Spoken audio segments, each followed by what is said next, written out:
حضرت ابو ہریرہ رضی اللہ تعالی عنہ نقل کرتے ہیں کہ آپ صلی اللہ علیہ وسلم نے فرمایا کہ جو شخص اللہ کی راہ میں جہاد کے لیے نکلا، اللہ اس کا ضامن ہو گیا۔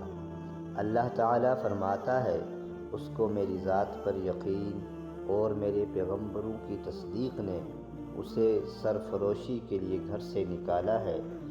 میں اس بات کا ضامن ہوں کہ یا تو اس کو واپس کر دوں ثواب اور مال غنیمت کے ساتھ، یا شہید ہونے کے بعد جنت میں داخل کر دوں۔ رسول اللہ صلی اللہ علیہ وسلم نے فرمایا، اور اگر میں اپنی امت پر اس کام کو دشوار نہ سمجھتا تو لشکر کا ساتھ نہ چھوڑتا، اور میری خواہش ہے کہ اللہ کی راہ میں مارا جاؤں، پھر زندہ کیا جاؤں، پھر مارا جاؤں، پھر زندہ کیا جاؤں، پھر مارا جاؤں۔ صحیح بخاری حدیث نمبر 36۔